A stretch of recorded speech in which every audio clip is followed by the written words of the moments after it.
Welcome to this explainer. Today we're diving into a profoundly ancient text that tackles a fundamental truth about human existence and our spiritual journeys. We're going to explore why true spiritual knowledge, no matter how vast or deep it might be, is honestly completely meaningless without rigorous, real-world action. Let's really dig into this deep connection between spiritual wisdom and physical effort. Think about a lotus flower for a second. A lotus doesn't just magically bloom in pristine, clear water, right? It literally has to push its way up through the dark, murky mud just to reach the sunlight. And it's a totally perfect metaphor. It shows us how true enlightenment and spiritual growth require us to push through the mud of our daily lives and put in the hard, dirty work. It is definitely not a passive experience. It's a struggle upward. To really illustrate this struggle, the source text opens with this brilliant parable. Picture an aging ruler who needs to choose an heir from his 3 sons. So to test them, he sends them on a quest to climb this massive, formidable mountain and report back. The eldest son? He comes back after just 3 days, having only reached the foothills to check out some fragrant flowers and birds. The second son makes it back after a week, getting about halfway up to see the tall trees and the animals. But the youngest son? He was gone for a grueling, exhausting month. When that youngest son finally came back, his clothes were completely torn, and he was utterly exhausted. But he described this breathtaking sunrise from the absolute peak and the vast, sweeping winds of the summit. So the ruler gives the throne to this youngest son. Why? Because reaching that peak required immense effort, unbreakable endurance, and a real willingness to face hardship. The text draws a direct parallel here to the spiritual path. You cannot rule your own spirit by just hanging out and admiring the foothills. And, this brings us to a really fascinating question, one that the source material asks us to deeply reflect on. If so many people eagerly want to reach that spiritual peak, if everybody wants peace, enlightenment, and harmony, why do so few actually make it? What is the missing ingredient here? The source answers this with a rather brilliant, vivid metaphor from an ancient senior cultivator.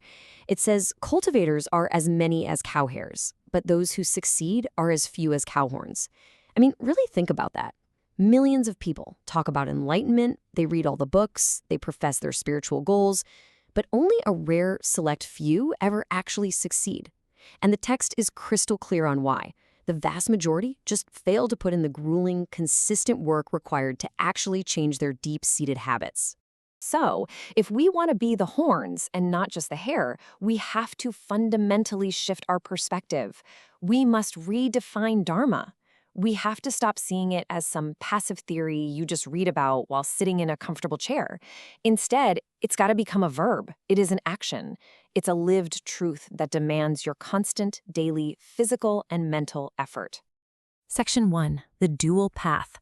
Let's look at internal cultivation and external practice and how we actually direct all this effort. This is basically the two-sided coin of spiritual success. First, you have internal cultivation. This is the silent and, often painful work of looking in the mirror, fixing our bad habits, curbing our anger, and restoring our internal perfection. Second is external practice.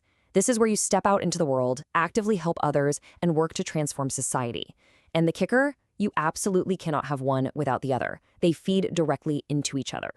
To really hammer this point home, the text looks to the great sages.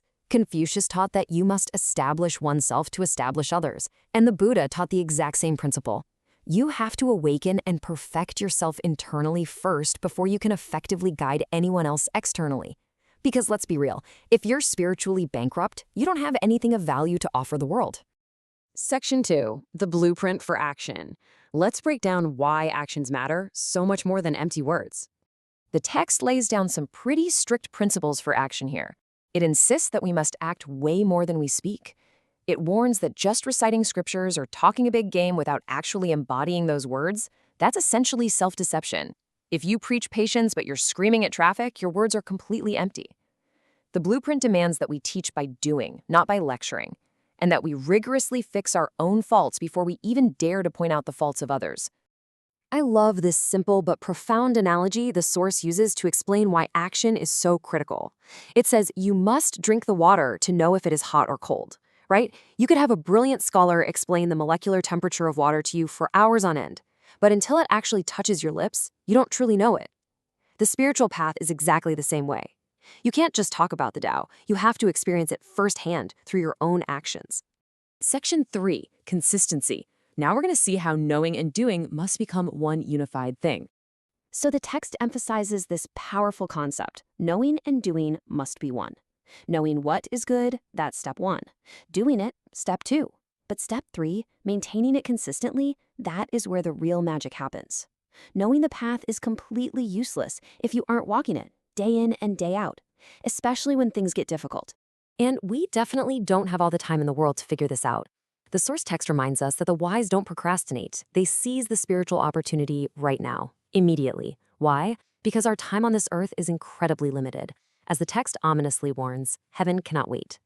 Every single moment you delay your spiritual action is a moment you can literally never get back.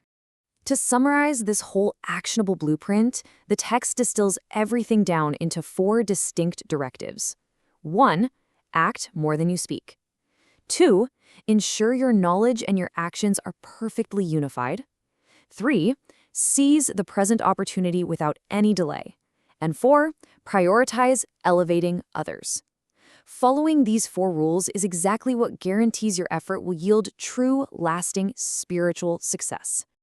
Section 4, escaping the cycle. Let's look at the ultimate goal of all this intense effort. This ultimate goal requires an ultimate level of commitment to other people. When performing your external practice, the text explicitly warns us to focus heavily on quality over quantity. It's not about how many people you casually smile at, it's about fully elevating a few people to real spiritual success. You must help others all the way to heaven, rather than superficially helping a ton of people but abandoning them halfway up the mountain. Which brings us right back to where we started today. I want to leave you with this provocative thought to really reflect on. Are you just admiring the foothills of your own life, comfortably reading about the mountain from a safe distance, or are you finally ready to put in the immense necessary effort to reach the peak? The path is totally laid out for us, but only you can take the steps. Thank you so much for joining me for this explainer.